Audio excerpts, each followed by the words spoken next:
Pagi itu Pasar Suryajaya baru saja bangun dari kantuknya. Embun masih menempel di plastik-plastik tenda biru, aroma tanah basah bercampur dengan wangi bawang dari kios yang baru dibuka. Di tengah hiruk-pikuk pedagang yang mulai merapikan dagangannya, tampak seorang lelaki paruh baya berwajah ramah dan sederhana, Pak Selamet, penjual sayur yang selalu datang paling awal. Tidak ada yang menyangka, di balik pakaian lusuh dan senyuman teduhnya, tersimpan sesuatu yang lebih tua dari pasar itu sendiri. Di sudut lain, 3 orang preman yang sudah terkenal suka membuat masalah mulai bergerak. Pemimpinnya, Rambo, berjalan dengan langkah besar yang membelah kerumunan. Tatapan matanya liar, dan bekas luka di pipinya membuatnya terlihat lebih bengis dari biasanya. Hari itu, Rambo sedang kesal karena gagal mendapat setoran dari daerah lain. Ia butuh sasaran pelampiasan, dan matanya berhenti pada sosok Pak Selamet yang tampak seperti mangsa empuk. Rambo menggeram pelan. Tuh orang baru kayaknya, kelihatan lugu, cocok buat dipalak. Tanpa memastikan apapun, ia langsung berjalan menuju Pak Selamet. 2 anak buahnya mengekor, memamerkan tatapan mengintimidasi ke arah pedagang-pedagang lain yang langsung berpura-pura sibuk menunduk. Atmosfer pasar yang tadi hangat mendadak menegang.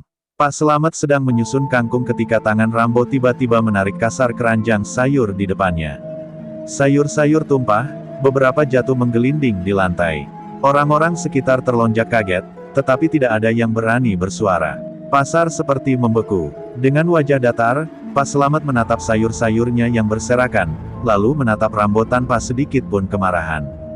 "Mas, hati-hati. Sayur ini rezeki orang," katanya lembut. Justru kelembutan itu yang membuat Rambo semakin marah. Ia merasa diremehkan. "Lo pikir gue siapa? Hah? Ngatur-ngatur gue," teriaknya sambil mendorong Pak Selamet dengan keras. Tubuh Pak Selamet terdorong mundur beberapa langkah, tapi pria itu sama sekali tidak terjatuh. Seolah tubuhnya lebih kokoh dari yang terlihat. Rambo mendengus, ia tidak suka kejadian yang tidak sesuai dengan ekspektasinya. Saat Rambo hendak menginjak-injak sayur yang berserakan, terjadi sesuatu yang membuat waktu seakan berhenti. Kangkung, bayam, dan wortel yang tadi jatuh ke tanah, perlahan terangkat kembali ke udara. Daun-daunnya bergetar tipis, seperti sedang ditiup angin lembut. Namun tidak ada angin. Semua orang menyaksikan sayur-sayur itu melayang kembali masuk ke keranjang, rapi, seolah tak pernah jatuh. Mata Rambo melebar, sementara 2 anak buahnya mundur beberapa langkah ketakutan. Pak Selamet menunduk mengambil keranjangnya, mengusap permukaannya seperti menenangkan anak kecil. Ia menatap Rambo sekali lagi, tatapannya tidak marah, namun ada sesuatu di dalamnya, tegas, dalam, dan tak bisa dijelaskan. "Mas, kalau mau marah, marah ke saya. Jangan libatkan sayuran." Mereka cuma diam, tapi tahu cara kembali ke tempatnya.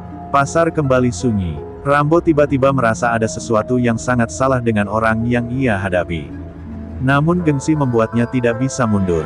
Tanpa sadar, ia telah memulai permusuhan dengan seseorang yang tidak pernah seharusnya ia sentuh, seorang penjual sayur yang ternyata menyimpan kekuatan yang bahkan dunia luar tidak sanggup membayangkan.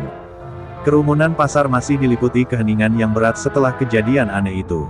Beberapa pedagang bahkan menutup mulut mereka dengan tangan, tak percaya apa yang baru mereka lihat. Sayur yang tadi berserakan kini kembali rapi dalam keranjang seolah disentuhkan oleh tangan-tangan tak kasat mata. Rambo, yang biasanya gagah dan penuh percaya diri, mendadak pucat. Jantungnya berdegup tak karuan, antara malu, marah, dan takut.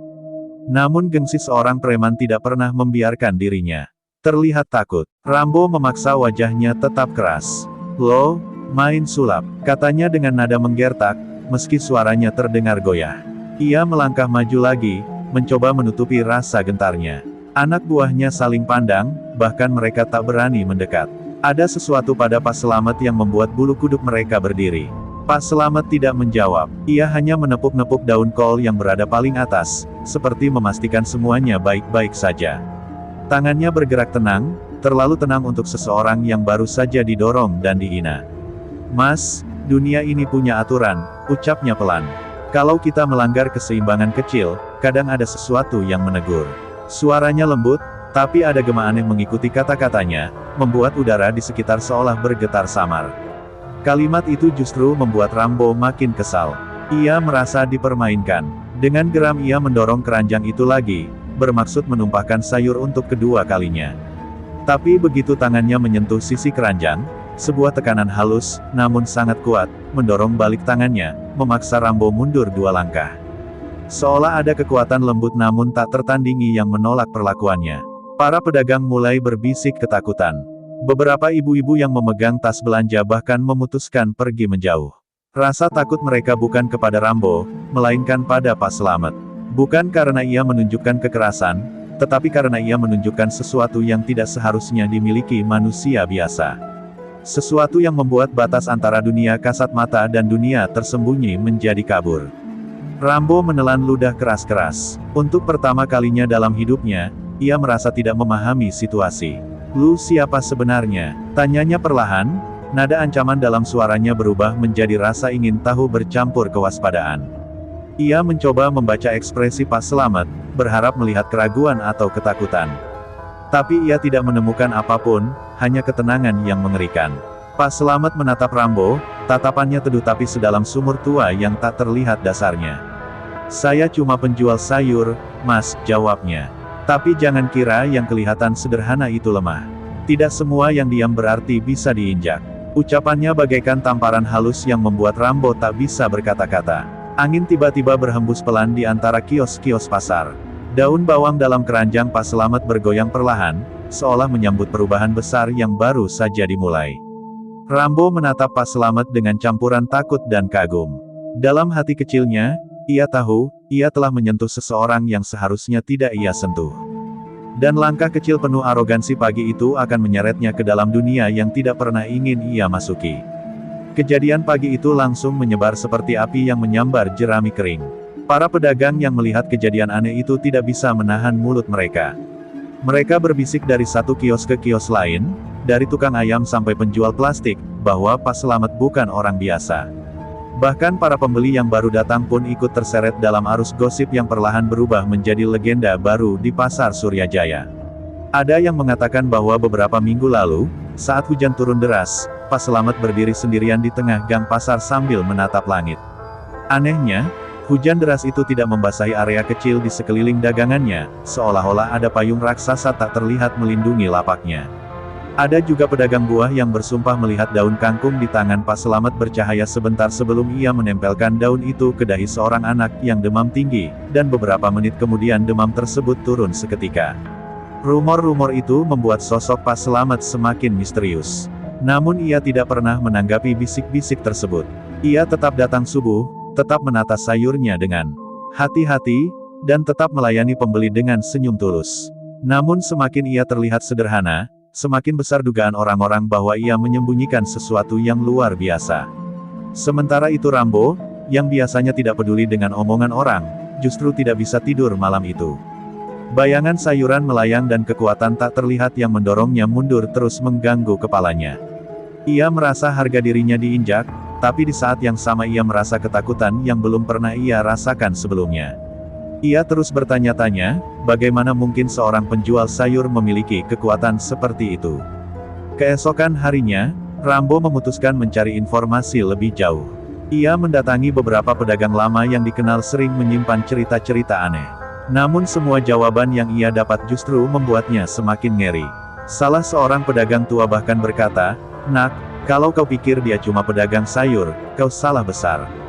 Dia itu seperti penjaga sesuatu yang tidak boleh disentuh manusia sembarangan." Kata-kata itu membuat Rambo merinding. Ia mulai menyadari bahwa kejadian kemarin bukan kebetulan, dan bukan trik sulap murahan. Ada kekuatan yang nyata, kuno, dan mungkin berbahaya di balik senyum ramah Pak Slamet. Namun bukannya menjauh, rasa penasarannya justru semakin besar. Ia merasa harus membuktikan apakah semua cerita itu benar, atau hanya ketakutan pasar yang dibesar-besarkan. Pada sore hari, ketika pasar mulai menutup, Rambo melihat Pak Slamet berjalan sendirian di gang belakang pasar sambil membawa keranjang kosong. Ini kesempatan langka. Dengan langkah hati-hati, Rambo mengikutinya dari kejauhan, berusaha mencari sesuatu yang bisa menjelaskan semua misteri itu. Namun ia tidak tahu bahwa justru langkahnya hari itu akan mengantar dirinya lebih dalam ke dunia yang tidak kasat mata. Pak Slamet berhenti di sebuah sudut tua di belakang pasar, tempat yang jarang dilewati orang. Di sana, Rambo melihatnya melakukan sesuatu yang membuat darahnya membeku. Dengan suara lirih, seolah berbicara pada seseorang yang tidak terlihat, Pak Selamat berkata, keseimbangannya mulai terusik. Aku tidak bisa terus diam. Pada saat itu, Rambo tahu, apapun yang sedang terjadi, jauh lebih besar dari kesalahan kecilnya kemarin. Sejak mendengar sendiri bisikan misterius Pak Selamat di belakang pasar, Rambo tidak bisa menenangkan pikirannya. Rasa takut dan penasaran bercampur menjadi satu, tapi ada satu hal yang lebih kuat dari semuanya, harga dirinya. Ia merasa diremehkan, dipermalukan, dan dijatuhkan oleh seseorang yang bahkan tidak terlihat seperti ancaman. Pemikiran itu membakar egonya. Gue nggak bisa kalah sama tukang sayur, gumamnya berkali-kali, mencoba meyakinkan dirinya sendiri. Malam itu, Rambo pergi ke sebuah markas kecil di pinggir kota, tempat preman dari wilayah lain sering berkumpul. Di sana, ia menemui beberapa preman yang terkenal brutal, dipimpin oleh seorang pria bertubuh besar bernama Joker Gimbal. Rambo menceritakan kejadian di pasar, namun ia menyembunyikan bagian soal sayur melayang dan kekuatan aneh itu. Ia hanya mengatakan bahwa ada pedagang baru yang berani menantang berandal seperti dirinya. Joker Gimbal menyeringai lebar, merasa tertantang untuk menaklukkan wilayah baru. Dengan beberapa botol minuman keras memenuhi meja, mereka menyusun rencana untuk membuat kerusuhan di pasar pada keesokan harinya. Mereka berniat menghancurkan lapak Pak Selamat, menakut-nakuti pedagang lain, sekaligus mengembalikan nama besar Rambo yang dianggap memudar. Rambo hanya diam, menyembunyikan kegelisahan dalam dadanya. Ia tidak tahu apakah rencana ini tindakan balas dendam atau justru kesalahan fatal lain yang akan ia sesali. Keesokan paginya, pasar yang biasanya ramai mendadak terasa gelisah. Ada udara aneh menyelimuti kios-kios. Seolah semua orang merasakan sesuatu yang buruk akan terjadi. Beberapa pedagang melihat Rambo datang bersama segerombolan preman asing. Wajah mereka keras, tatapannya dingin, dan beberapa membawa balok kayu. Kecemasan mulai menyebar. Para pembeli menjauh, pedagang mencoba membereskan dagangannya lebih cepat. Rambo berdiri di depan lapak Pak Selamat dengan napas berat. Ada guncangan di dadanya, tapi gengsinya memaksa ia melangkah maju. Keluar, Matt, teriaknya keras. Hari ini gue habisin lapak lo. Suara itu menggema di seluruh pasar. Joker Gimbal dan kelompoknya mulai merusak meja-meja kecil di sekitar, membuat pedagang berteriak ketakutan. Kaca botol pecah, sayuran berhamburan, dan suara teriakan memenuhi udara. Di tengah kekacauan itu, Pak Selamat muncul dari balik tenda biru lapaknya. Wajahnya tetap tenang, bahkan lebih tenang dari biasanya. Ia tidak terlihat marah, tidak terlihat takut, hanya menatap Rambo dengan tatapan yang membuat nyali siapapun ciut. Mas, sudah cukup, ucapnya pelan. Satu kesalahan kemarin sudah membuka pintu. Jangan paksa pintu itu terbuka lebar. Ucapan itu justru membuat Joker Gimbal tertawa keras. Denger tuh. Si tukang sayur ngancem kita. Ia maju, mengayunkan balok kayu ke arah lapak Pak Selamat. Para pedagang menjerit, takut lapak itu akan hancur. Namun sesuatu yang tak masuk akal terjadi lagi, balok kayu itu berhenti di udara, hanya beberapa sentimeter dari meja sayuran. Seolah ada dinding tak terlihat yang menahannya. Joker Gimbal terpental ke belakang, terjerembab menimpa dua anak buahnya. Semua orang membelalak. Rambo merasakan bulu kuduknya berdiri, tapi sudah terlambat untuk mundur. Ia tahu, detik itu juga, bahwa pertarungan yang mereka mulai bukan lagi tentang siapa yang menguasai pasar, melainkan siapa yang berani menantang sesuatu yang jauh lebih kuat dari manusia biasa. Dan lagi-lagi, mereka telah menyentuh batas yang tidak seharusnya disentuh. Kekacauan di pasar mendadak terhenti setelah balok kayu Joker Gimbal terpental tanpa disentuh siapapun. Para pedagang menahan napas, anak-anak kecil digendong menjauh, dan suara gemerisik plastik bahkan terdengar jelas di tengah keheningan yang tiba-tiba itu. Joker Gimbal yang terkenal garang kini terkapar, matanya melotot ketakutan, tak mengerti apa yang barusan terjadi. Rambo sendiri merasa kaki-kakinya bergetar, tapi mulut dan gengsinya membuatnya tetap bertahan. Pak Selamat berdiri di depan lapaknya, wajahnya teduh tapi auranya berubah. Udara di sekitar tubuhnya bergetar halus, seperti panas yang naik dari permukaan jalan di siang hari. Namun ini bukan panas, ini kekuatan. Kekuatan yang tersimpan, terpendam lama, dan kini bangun akibat ulah orang-orang yang tidak tahu batas. Aku sudah bilang, jangan paksa pintu itu terbuka, Katanya pelan, namun kata-katanya menggema seperti dua suara bertumpuk. Rambo akhirnya tak tahan. Ia menjerit marah, lebih kepada dirinya sendiri. Cukup, gue nggak peduli lo siapa. Tukang sayur tetap tukang sayur. Dengan teriakan itu, ia mengayunkan tinjunya ke depan, berniat memukul apapun yang ada di hadapannya. Tapi sebelum tinjunya mencapai Pas Slamet, pria tua itu mengangkat tangan kanannya perlahan, dua jarinya mencubit sesuatu dari saku apron lusuhnya, sejumput bumbu dapur. Gerakan itu begitu sederhana, begitu biasa, namun saat Pas Slamet melemparkan bumbu itu ke udara, dunia seakan berubah. Butiran bawang putih, lada, dan serpihan rempah yang hampir tak terlihat berputar pelan, lalu tiba-tiba tertarik ke satu pusaran angin kecil tepat di depan Pas Slamet. Pusaran itu tumbuh, melengkung, memuai, dan dalam sekejap menjadi angin besar yang menderu bagai badai mini. Rambo terpental lebih dulu, tubuhnya terangkat seperti boneka kain, terhempas ke tumpukan karung bawang. Joker Gimbal dan anak buahnya berusaha bangkit, namun angin itu memukul mereka bergantian, membuat mereka terjatuh lagi dan lagi. Para pedagang hanya bisa menunduk, menahan napas, berpegangan pada meja dagangan mereka agar tidak ikut terseret angin yang entah dari mana munculnya. Pusaran angin itu tidak sembarangan menghancurkan barang-barang pasar. Anehnya, ia hanya mengenai orang-orang yang berniat membuat kerusuhan. Lonceng kecil di lapak mainan bergemerincing pelan, namun sayur-sayuran di lapak Pas Slamet tidak bergeser sedikit pun. Ini, salah satu pedagang berbisik, ini bukan angin biasa. Ini, jurus. Pas Slamet menurunkan tangannya perlahan, dan angin itu mereda dalam hitungan detik. Butiran bumbu dapur itu jatuh ke tanah, berubah kembali menjadi benda-benda kecil tak berdaya seperti semula. Namun rasa takut yang ditinggalkannya masih berputar-putar di dada semua orang yang menyaksikan kejadian itu. Rambo terbatuk keras, memegangi dadanya, matanya merah karena takut, bukan marah. Pas Slamet mendekati mereka, langkahnya pelan. Mas Rambo, dunia ini tidak menolak orang keras, katanya dengan suara lembut namun menghentak di hati. Dunia hanya menolak mereka yang merusak keseimbangannya. Ia berhenti tepat di depan Rambo yang masih terduduk lemas. Jurus itu, jurus paling ringan yang aku punya. Jangan paksa aku mengeluarkan yang berikutnya. Rambo tidak bisa menjawab. Ia hanya menunduk, tubuhnya bergetar. Untuk pertama kalinya sejak menjadi preman, ia merasa kecil, amat kecil. Dan tanpa ia sadari, kejadian hari itu membuka jalan bagi sesuatu yang jauh lebih gelap, karena di tempat lain, seseorang yang jauh lebih berbahaya telah merasakan getaran kekuatan Pas Slamet, dan sedang menuju pasar Suryajaya. Setelah angin badai dari jurus, bumbu dapur angin, mereda, pasar kembali bersuara, namun bukan suara jual beli, melainkan bisik-bisik ketakutan. Semua orang memandangi Pas Slamet dengan tatapan antara hormat dan ngeri. Mereka baru sadar bahwa pria sederhana yang selama ini mereka anggap hanya penjual sayur, menyimpan sesuatu yang tidak seharusnya dimiliki manusia. Namun Pas Slamet hanya menunduk, wajahnya seperti menahan sesuatu yang lebih berat dari sekadar emosi. Tanpa disadari siapapun, sebutir keringat dingin jatuh dari pelipis Pas Slamet. Jurus itu sebenarnya ringan, namun ia sudah terlalu lama tidak menggunakannya.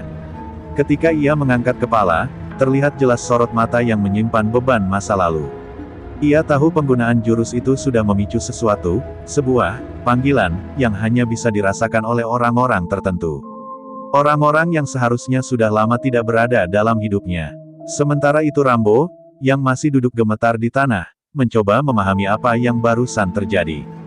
Tubuhnya sakit, tapi yang lebih sakit adalah kenyataan bahwa ia telah menantang seseorang yang berada jauh di luar jangkauannya. Rasa penasaran dan takut bercampur menjadi satu. "Lo, siapa sebenarnya?" tanya Rambo dengan suara bergetar, seolah kata-kata itu keluar dari bagian terdalam hatinya. Pas Slamet menatap Rambo. Tidak ada marah, tidak ada benci, yang ada hanya kelelahan. "Aku pernah jadi seseorang," jawabnya pelan. "Seseorang yang menguasai hal-hal yang seharusnya tidak disentuh manusia biasa. Tapi itu dulu, sebelum aku memilih jadi penjual sayur, sebelum aku meninggalkan dunia itu."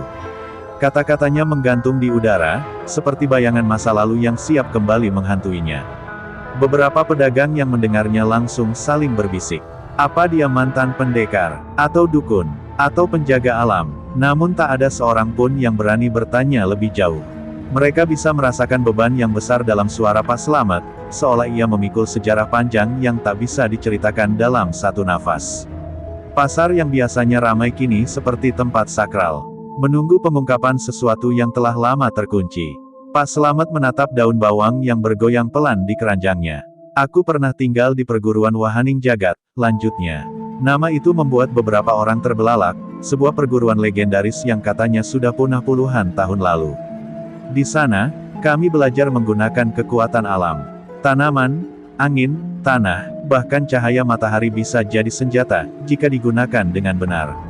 Ia berhenti sejenak, napasnya berat. Tapi perguruan itu hancur, bukan oleh musuh luar, melainkan oleh muridnya sendiri. Rambo terdiam. Meski tubuhnya sakit, ia mendengarkan dengan penuh rasa ingin tahu. Murid itu, Pak Slamet menarik napas panjang, tatapannya berubah suram. Saudara seperguruanku, orang yang dulu paling aku percaya. Namanya, Ki Renggawaja. Beberapa pedagang yang lebih tua langsung terbelalak, nama itu bukan nama asing. Itu adalah nama seorang tokoh kelam yang beberapa tahun lalu dikabarkan menghilang setelah meninggalkan jejak kehancuran di berbagai tempat. Seluruh pasar membeku ketika Pak Slamet melanjutkan kata-katanya. Aku meninggalkan dunia persilatan untuk menghindari dia. Untuk menghindari perang baru. Tapi, setelah jurusku keluar pagi ini, dia pasti merasakannya. Dia akan tahu aku masih hidup. Wajah Pak Slamet menunduk, suaranya penuh penyesalan. Dan ketika dia datang, bukan hanya aku yang terancam, tapi seluruh pasar ini. Dan tepat ketika kata-kata itu terucap, angin kecil berputar tanpa alasan di tengah pasar, lebih dingin dari angin biasanya. Seolah alam sendiri memberi tanda bahwa masa lalu yang gelap, sedang bergerak mendekat. Angin dingin yang berputar di tengah pasar itu bukan angin biasa. Para pedagang merasakan bulu kuduk mereka berdiri tanpa alasan yang jelas. Langit yang tadinya cerah mendadak diselimuti awan tipis yang bergerak cepat, seolah mengikuti sesuatu yang tidak terlihat. Pak Slamet memandang ke arah angin itu dengan tatapan muram, seperti seseorang yang baru saja mendengar pesan buruk dari masa lalu. Ia tahu betul tanda itu. Ia tahu siapa yang memanggilnya. Di tempat lain, jauh dari pasar Suryajaya, sebuah bukit tandus diselimuti kabut pekat. Di tengahnya berdiri seorang pria berambut panjang, wajahnya keras bagai batu, dengan mata yang seolah menyala dari dalam. Dialah Ki Renggawaja. Tatkala angin dingin berhembus, ia membuka matanya perlahan, seakan baru bangun dari tidur panjang yang tidak pernah benar-benar damai. Akhirnya, gumamnya, suaranya rendah dan bergema. Kekuatan itu muncul kembali. Selamat, kau masih hidup. Tanah di bawah kakinya retak sedikit, seperti tanah itu pun takut pada langkahnya. Ia meraih tongkat besi berukir kuno, mengangkatnya pelan, lalu melangkah turun dari bukit. Setiap jejaknya meninggalkan kilatan aneh di tanah, kilatan seperti akar hitam yang tumbuh dan mati dalam sekejap. Ki Renggawaja telah membaca tanda-tanda alam, jurus Wahaning Jagat muncul kembali di dunia. Itu berarti perburuan lama, dimulai lagi. Sementara itu di pasar Suryajaya, Rambo duduk lemas di kursi kayu dekat lapak Pak Slamet. Untuk pertama kalinya dalam hidupnya, ia memilih diam. Kata-kata yang diceritakan Pak Slamet tentang perguruan kuno, jurus alam, dan murid pengkhianat seperti membuka tabir dunia yang tak pernah ia ketahui. Hatinya gelisah. Ia mulai mengerti bahwa masalah yang ia ciptakan telah memicu sesuatu yang jauh lebih berbahaya dari sekadar balas dendam pasar. Beberapa pedagang mulai bertanya-tanya, apakah Pak Slamet akan meninggalkan pasar, atau melawan musuhnya. Namun Pak Slamet tidak menjawab. Ia hanya menatap kosong ke arah pegunungan di kejauhan, seperti merasakan langkah seseorang yang semakin mendekat. Sejak pagi tadi, aku bisa merasakan nadinya, bisik Pak Slamet. Rengga sudah bergerak. Mendengar itu, Rambo menelan ludah. Rasa takutnya berubah menjadi sesuatu yang berbeda, sebuah kesadaran bahwa ia telah berbuat terlalu banyak salah, dan kini orang-orang yang tidak bersalah bisa terancam karenanya. Ia menatap Pak Slamet dari samping, melihat gurat lelah di wajah pria itu. Kalau orang itu datang, apa yang bakal terjadi sama pasar ini, Matt? Tanyanya hati-hati. Pak Slamet diam lama sebelum menjawab. Jika Ki Renggawaja datang dengan kekuatan penuh, pasar ini tidak akan berdiri lagi. Ia tidak peduli tempat, tidak peduli orang. Yang ia cari hanya satu, aku. Suaranya lirih, namun jelas. Para pedagang yang mendengarnya langsung menutup mulut, ngeri memikirkan ancaman itu. Rambo merasakan dadanya sesak, Namun di balik rasa takut itu, ada sesuatu yang tumbuh, rasa tanggung jawab. Untuk pertama kalinya, ia ingin memperbaiki kesalahannya. Ia menatap Pak Slamet dengan keberanian yang baru, keberanian yang tidak muncul dari kekuatan fisik, melainkan dari penyesalan dan tekad. "Kalau dia datang, gue bakal bantu lo, Matt," katanya pelan. "Gue udah bikin semua ini berantakan. Gue nggak mau lari lagi." Pak Slamet menoleh, menatap Rambo dengan mata yang dalam. Untuk pertama kalinya sejak pagi itu, ia tersenyum tipis. Senyum yang bukan hanya tanda terima kasih, tapi juga pertanda bahwa sebuah aliansi baru telah lahir, aliansi yang akan diuji ketika Ki Renggawaja akhirnya menginjakkan kaki di Pasar Suryajaya. Malam itu, Pasar Suryajaya seolah kehilangan napasnya. Lampu-lampu temaram berkedip seperti takut pada sesuatu yang bergerak di balik gelapnya langit. Di atap-atap kios, angin berputar dengan cara yang tidak wajar, membawa aroma tanah basah bercampur wangi dupa yang sudah puluhan tahun tidak tercium. Pak Slamet berdiri di depan lapaknya sendirian, menatap langit gelap tanpa berkedip. Dia sudah sangat dekat, gumamnya, suara yang nyaris tenggelam oleh hembusan angin.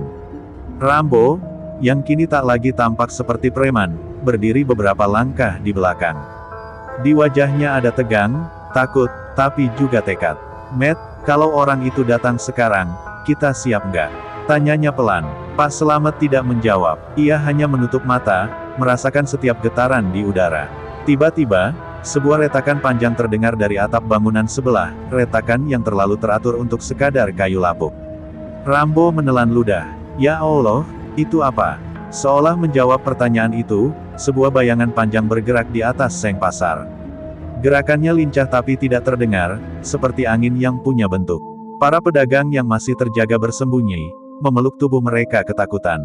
Retakan kedua terdengar, lalu ketiga, sampai akhirnya, bayangan itu berhenti tepat di atas lapak sayur Pak Slamet. Hanya satu suara yang terdengar, ketukan tongkat besi pada seng. Brang, satu ketukan saja, tapi gaungnya menembus ke dada. Pak Slamet membuka matanya perlahan.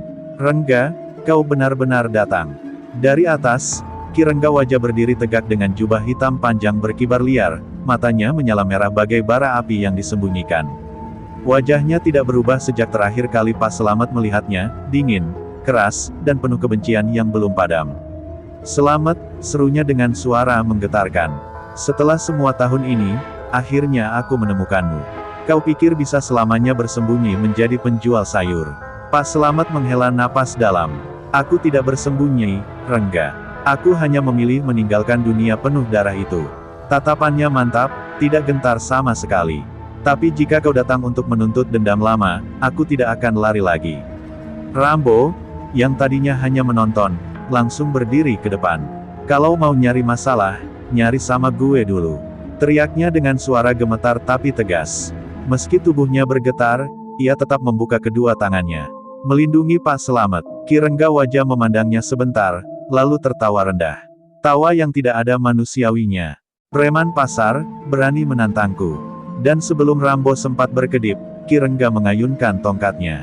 Angin tajam menyapu lantai, memecahkan kayu, membuat debu dan dedaunan berputar seperti badai kecil. Rambo terdorong mundur beberapa langkah, hampir jatuh, namun tetap berdiri. Pak Slamet segera menahan bahunya. "Rambo, ini bukan lawanmu," bisiknya. Langit mengguntur pelan, udara semakin berat, dan di tengah pasar yang sunyi, dua murid terbaik dari perguruan kuno itu akhirnya berdiri saling berhadapan. Tak ada kata-kata lagi, tak ada waktu untuk ragu. Pertarungan besar, baru akan dimulai. Ki Renggawaja melompat turun dari atap dan mendarat tepat di depan lapak sayur dengan hentakan yang membuat tanah bergetar. Para pedagang yang bersembunyi memekik tertahan. Debu berhamburan, dedaunan sayur beterbangan, dan udara tiba-tiba menjadi begitu berat seolah menolak siapapun bernapas. Pak Slamet maju 3 langkah, berdiri tegak, menatap orang yang dulu pernah ia anggap saudara. "Rengga, kau tidak perlu melakukan ini," ucapnya dengan suara rendah, hampir sedih. Namun tatapan Ki Rengga menunjukkan ia tak lagi punya tempat untuk kata-kata damai. Ki Rengga mengangkat tongkat besinya ke langit, dan cahaya merah kehitaman langsung menyelimuti sekitarnya. "Aku menunggu puluhan tahun untuk saat ini. Jurus Wahaning Jagat seharusnya menjadi milikku, bukan kau." teriaknya. Tongkat itu lalu berputar cepat, menciptakan pusaran angin yang membuat lapak-lapak sayur berdecit seperti hendak terangkat. Rambo merunduk, menutup wajah, berusaha tidak terseret. Namun Pak Selamat sama sekali tidak bergerak, seolah angin itu hanya angin biasa. Dalam sekejap, Ki Rengga mengayunkan tongkatnya ke arah Pak Selamat. Serangan itu begitu cepat hingga banyak mata tidak bisa mengikutinya. Namun ketika debu mereda, yang terlihat adalah tangan Pak Selamat yang menahan ujung tongkat tersebut dengan santai, tanpa berubah ekspresi. "Rengga, hatimu masih sekeras dulu," katanya pelan. "Tapi jurusmu tak lagi setenang dulu." Ki Rengga meraung. Dengan satu tarikan tangan, ia melompat ke belakang dan mengayunkan tongkat itu ke tanah. Ledakan angin muncul, membentuk gelombang energi yang melesat seperti badai menuju Pak Selamat. Tanpa ragu, Pak Selamat menarik napas panjang, lalu mengangkat tangannya ke depan. Ujung jarinya berpendar hijau lembut. "Wahaning jagat, lapisan pertama," bisiknya. Gelombang angin yang mengamuk itu langsung pecah seperti menghantam tembok tak terlihat. Debu terbelah dua, daun-daun melayang ke samping, dan pasar kembali sunyi. Para pedagang yang bersembunyi menganga tak percaya. Sementara Ki Rengga menunjukkan ekspresi yang jarang ia tunjukkan, ketakutan.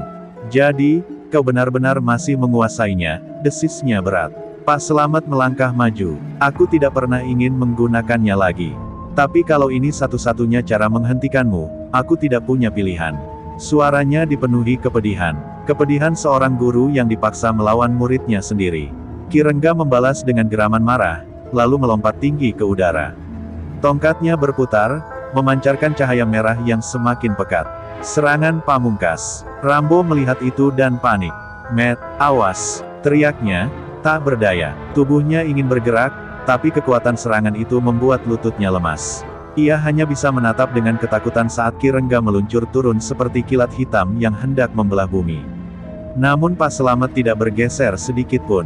Ia menatap murid lamanya dengan tatapan sedih yang berubah menjadi ketegasan. Ia menundukkan kepala pelan, mengangkat kedua tangannya, dan memutar telapak tangannya keluar. Wahaning jagat, lapisan kedua. Cahaya hijau meledak dari tubuhnya, membentuk gelombang besar yang keluar dari tanah, mengangkat debu, memecahkan atap seng, dan menyapu seluruh pasar seperti letusan cahaya alam yang tak terhentikan. Serangan Ki Rengga langsung terpental ke udara, terhempas puluhan meter, menghantam atap ruko dengan suara menggelegar. Pasar menjadi hening, dan untuk sesaat, hanya napas berat Pak Selamat yang terdengar. Debu perlahan turun dari udara seperti hujan tipis yang enggan pergi. Atap ruko yang diterjang Ki Rengga remuk parah, meninggalkan lubang besar dan serpihan genting berserakan. Semua mata menatap ke arah tempat tubuh Ki Rengga terhempas. Rambo yang sejak tadi menahan napas langsung berlari, terpeleset beberapa kali di antara pecahan kayu. "Matt, dia masih hidup, kan?" Suaranya pecah karena tegang. Pak Selamat tidak menjawab, ia hanya melangkah perlahan, wajahnya diselimuti rasa bersalah yang berat. Ketika mereka tiba, Ki Rengga terbaring di antara puing, napasnya tersengal, tapi matanya masih menyala dengan kebencian yang belum padam. Namun kini, di balik cahaya merah itu, tampak sisa-sisa manusia yang dulu pernah hidup sebagai murid terbaik. "Selamat," desisnya dengan suara hampir tak terdengar. "Kau selalu lebih kuat." Ada getir, ada luka, tapi tak ada lagi amarah yang membutakan. Seolah serangan terakhir itu merontokkan sisa-sisa dendam yang mengekang jiwanya selama bertahun-tahun. Pak Selamat berlutut di sampingnya. Tangannya gemetar, bukan karena takut, tetapi karena hati yang patah. "Rengga, aku tidak ingin ini terjadi. Kau dulu murid terbaikku. Aku bangga padamu," ucapnya lirih. "Kau tidak harus memilih jalan gelap itu." Ki Rengga terbatuk, darah mengalir di ujung bibirnya. "Aku hanya ingin pengakuanmu," katanya dengan suara serak. "Tapi aku merasa, kau selalu menyayangi jurus itu lebih dari aku." Rambo berdiri beberapa langkah di belakang, terdiam. Untuk pertama kalinya ia melihat sisi lain dari seorang musuh yang tampak begitu menakutkan, sisi manusia yang terluka, yang tersesat oleh ambisi dan kesepian. Pasar yang tadi dipenuhi ketakutan kini menjadi saksi bisu dari tragedi antara guru dan murid yang tak sempat berdamai. Dengan napas tersisa, Ki Rengga mengangkat tangannya, berusaha menyentuh lengan Pak Selamat. "Selamat, maafkan aku," katanya pelan. Suasana menjadi sangat sunyi. Pak Selamat menunduk, menahan air mata yang hampir jatuh. Aku sudah memaafkanmu sejak lama, Rengga. Dan dengan kata-kata itu, tangan Ki Rengga jatuh perlahan, matanya menutup tanpa rasa sakit. Akhirnya, pertarungan panjang dalam hidupnya berhenti. Rambo menunduk hormat, entah kepada siapa, kepada Rengga, kepada Selamet, atau kepada cerita kelam yang baru ia saksikan. Suara ayam berkokok dari kejauhan menandai dini hari. Cahaya pertama matahari muncul, memecah gelap yang sejak malam membungkus pasar. Pak Selamet menatap cahaya itu dengan tatapan kosong. Perjalanan belum selesai, Rambo. Masih banyak yang harus dibereskan, termasuk masa laluku, katanya lemah. Rambo menepuk dada, tampak lebih dewasa dari sehari sebelumnya. Kalau lo mau beresin masa lalu, gue ikut. Gue berutang nyawa sama lo, ucapnya mantap. Pak Selamet mengangguk tipis. Kalau begitu, mulai hari ini, kita bukan hanya penjaga pasar, tapi penjaga perdamaian. Kata-kata itu sederhana, tapi terasa seperti janji besar yang akan mengubah hidup banyak orang. Dan ketika matahari akhirnya terbit sepenuhnya, menerangi sisa-sisa reruntuhan, cerita lama antara guru dan murid pun berakhir. Namun untuk Pak Selamet dan Rambo, inilah awal dari perjalanan baru, perjalanan yang akan mempertemukan mereka dengan musuh-musuh yang lebih gelap, rahasia yang lebih dalam, dan kekuatan yang lebih menakutkan dari apapun yang pernah mereka hadapi.